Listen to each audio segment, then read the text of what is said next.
I hope you guys all enjoyed that little intro there, just showing what the experience would be like if you played Doom on UE5. But this is a very overdue video where I'm just going to talk about UE5 and we're going to go over an article because I'm not the only one who has a lot of gripes with this engine. I truly feel that UE5 is kind of holding gaming back and definitely ruining the experience for me and a lot of others. Now you could say, well, it's not the engine, it's the devs, and somewhat, because the stutter is there no matter what, and I can only count like on one or two hands how many games that use UE5 that don't run like garbage or require upscalers. But I came across an article today, and it's everything I've been saying lately about UE5. It's time to admit it. Unreal Engine 5 has been kind of rubbish in most games so far, and I'm worried about bigger upcoming projects. More like Unreal stuttering, am I right? Or Unreal Engine 5 FPS.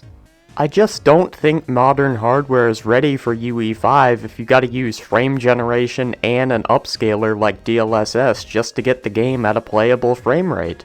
Now using DLSS isn't too bad, but using frame generation adds tons of input lag. So if you're playing a game at 30 FPS that frame generations itself to 60, you're gonna have more input lag than if you were playing at 30. Black Myth Wukong is a game that is guilty of this. If you play at the 60 FPS mode, there's tons of input lag. Stalker 2 has made me look back and realize that maybe it was a mistake to make Epic Games' Unreal Engine 5 become an industry standard for the next decade. Sure, GSC Game World's big comeback FPS/survival game is a worst-case scenario of an UE5 powered game being broken as shit at launch. But I've played my fair share of UE5 games 4 years into this gen, and mayhap Epic's powerhouse of an engine isn't as good for everyone as it was made out to be after those early demos and The Matrix Awakens. The thing is, even Fortnite, which is made by the people, Epic, who own Unreal Engine, even that stutters. Fortnite is well optimized, the devs did whatever they could with the tools they were given, however, that doesn't alleviate the stutter. And you don't have to hear it from me, some fucking nobody commentary YouTuber who's just waffling out of his mouth. Hear it from Digital Foundry themselves, who analyze performance for a fucking living and have been doing it for the past 15 or so years. Traversal stutter is something that nearly every single Unreal Engine game has, and this one has it as well. No system is immune to it. I remember playing Remnant from the Ashes, which is a really fun game that used UE4, and the second it moves to UE5 for Remnant 2, it just feels like utter shit. It's stuttery, the frame rate is like a fourth of what the original game was, despite not looking that much better. On console, it was upscaling from like 720p and could not hold 60 FPS. It just felt like fucking ass, dude. That shit is a 2-pack of ass. The fuck are you talking about? That shit stinks. And people actually try to use Remnant 2 as an example of a well-optimized UE5 game. You pretty much have to use an upscaler to get decent performance. I tried playing at 4K on a 4070 and got like 25 FPS in areas. Console's got to upscale from like 720p and can't hold 60, and it stutters like crazy. If that's an example of a well-optimized UE5 game, I only can fear for the future. Games for the next decade are about to be absolute misery to play in terms of performance, I can already tell. Some context ahead of my rant.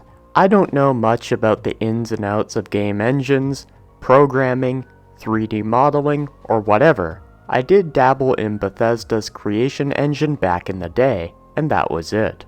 I've never shown much interest in tinkering with software and professional tools beyond an advanced user level. I'm, however, and for obvious reasons, very curious about all of those processes and the work that goes into making all sorts of video games and interactive experiences. And I'm with him here, I also don't know all too much about creating video games. But like when I complain about UE5, it's from the user experience, because every single time I play a UE5 game, it just feels bad to play.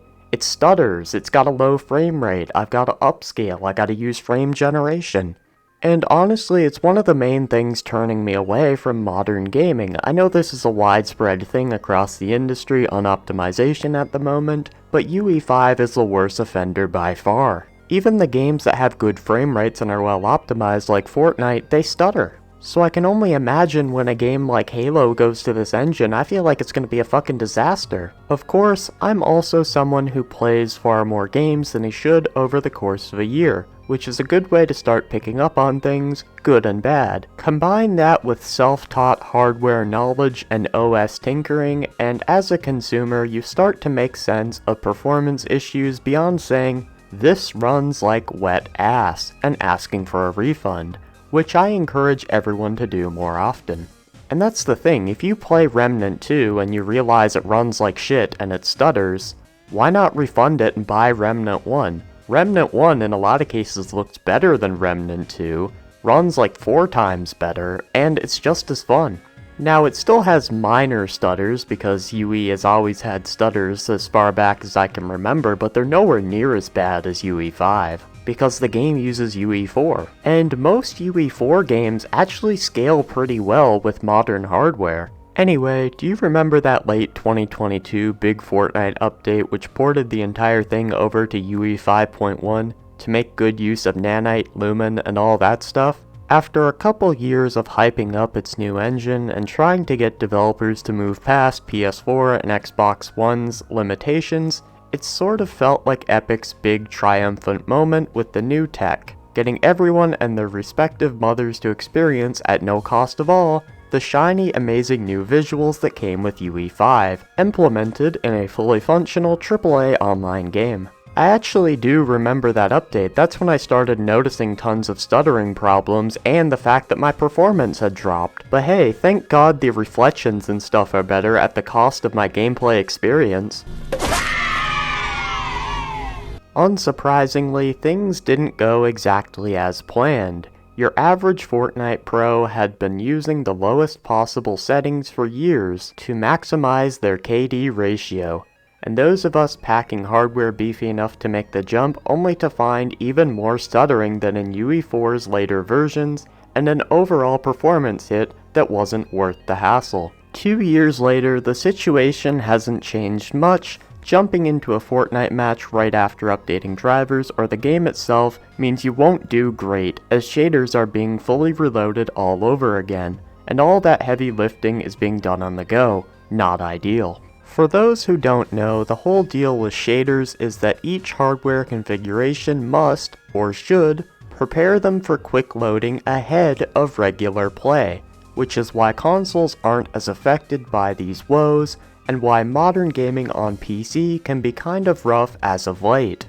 Yeah, it's been rough on PC, dude, I'm not even gonna lie. Like, I play on PC, and I've been around from the switch from UE4 to UE5, and never have I seen games just have an absolute stroke as I have with UE5. It's like these games are on life support when you play them, dude. At least until your PC has acquainted itself with the latest AA/AAA beast. Different engines and developers handle this in different ways. In the case of UE5, stutter struggle is a very real thing, especially when traversing huge levels/worlds. And the lack of good, proper shader compilation upon launch in some titles only makes matters worse. Exactly, you see titles like Silent Hill 2 be a stuttering disaster no matter what PC you have. And it's a shame because a lot of people actually like the base game, but UE5 just decided to drop its pants and drop a steamy shit on it. Someone here in my comments said, "Yep, just recently finished Silent Hill 2 remake. Oh god, it was torture. Stutter every corner inside buildings. I forced myself to finish it. After that, I uninstalled." I also don't agree that we should not blame the devs, but the engine. The devs decided to use a shitty engine. It's their decision and responsibility. Kind of, because a lot of the normies who only give a fuck about graphics, they're the people begging these devs to go to UE5, and they don't give a fuck if their game's a stuttering mess because they care more about looking at the game than playing it. Even when UE5 has been used reasonably well, see Remnant 2, with Lumen and Nanite adding lighting and a level of granular detail to scenes that seemed impossible just a few years ago, the accompanying performance hit, even on expensive PC hardware, isn't worth it for the average gamer who's just looking for smooth, painless experiences, especially when playing particularly stressful and demanding games.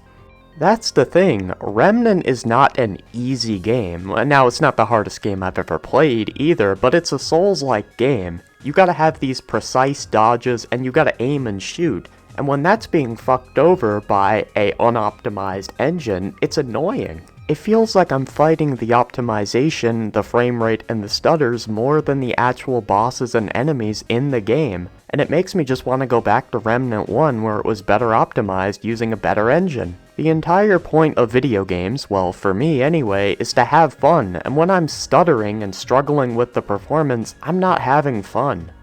The solution that's taken over the industry even quicker than UE5? Aggressive AI-powered upscaling and frame generation. Both AMD and Nvidia are all over this, with the latter locking the, admittedly more robust than the competition's tech behind the 40 series and above, since devs can now conjure frames out of thin air. It feels like graphical fidelity is moving faster than the actual hardware being used to run all that jazz, with ray tracing leading the charge. The final result? Most big studios are trying to be Crytek in 2007, pushing for ridiculous visual quality that can only be carried by the current hardware at high frame rates, I'd say decent frame rates, thanks to crutches such as DLSS, FSR, and whatnot. And this is something that I've talked about here on the channel before. Upscaling was originally created so that older graphics cards and older CPUs can hold on for longer, so you don't have to upgrade as often. You can use your older card, but now it's being used, and it's being required even on mid-range GPUs like the 4070. There's no reason a $500 GPU should have to use an upscaler to get a playable frame rate. That's ridiculous. And God forbid you try to run these UE5 games on a Steam Deck, it's just an absolute AIDS experience. And you know what, I think that tech works pretty well and is showing even more promise with each passing year. I love how my 4070 Ti can poof frames into existence, but even when you're getting all those sweet boosts, some games remain a stuttery, uneven mess. And I'm not happy to say that UE5 continues to be the worst offender. A good recent example was 2023's ill-fated Immortals of Avium, a game that even after several patches is largely broken on a technical level to this day, despite the FSR 3 and DLSS 3 support it enjoys. It's a wobbly mess prone to crashing. This also applies to several other 2023 games, such as the surprisingly okay Lords of the Fallen reboot, which has gained quite the cult following, but gets second-long freezing out of nowhere no matter your settings and remains rough on consoles. Yeah, shit like that's an instant turn away for me, like second-long freezes, no fucking thank you. These are just some examples, but you can see the pattern here. If you don't believe me, let the fine folks at Digital Foundry convince you with more data and deep research than I could ever pretend to provide. Also, if you're an avid gamer, check this list for recent games you've played and complained about regarding performance. The big exception, at least in my experience, seems to be Hellblade 2. Unsurprising considering how much time Ninja Theory put into the audio-visual presentation versus everything else, which was shockingly smooth and stutter-free, bar the rare crash related to PC woes I was suffering around the time it launched. But Hellblade 2 also happens to be a very linear game, so make of that what you will. As we look to the future with UE5 powered behemoths like the next Witcher, Mass Effect, and Star Wars Jedi entries looming nearer and nearer with each passing day, I can't help but be worried about all of the major studios that have ditched their own tech to rely on Epic Games' engine, which so far feels quite underwhelming in real use outside of wild tech demos and projects where tons of time and resources were allocated to work out its kinks. Stalker 2 might have been the straw that broke the camel's back, and while we could place a good amount of the blame on GSC Game World not taking extra time with it, I can't help but think of how super smooth Dragon Age the Veilguard is across a very wide range of hardware. Yeah, too bad the game is garbage and the characters are all Redditors. All while running on an engine, Frostbite, that was deemed unfit for anything but FPS not too long ago. We were all deceived by Tim Sweeney again. Uh-oh. Yeah, and apparently this game, the Dragon Age the Veilguard game, the team behind that is going to move to Unreal Engine too. That pretty much wraps up the article. For me, graphics plateaued like 10 years ago. A lot of the games using UE4 look better than the UE5 games. So why move to this engine that has all these problems if you can stay on UE4, have the game looking better, not rely on upscalers, and have good performance? UE5 will probably be fine in 10 years when modern hardware is good enough to run it, but by that time they'll move to UE6 and there will be a whole new slate of problems with that engine that hardware isn't ready for, and the cycle will just repeat over and over and over again. But let me know your thoughts on Unreal Engine 5 down in the comment section below, and yeah, I'm out of here. Peace.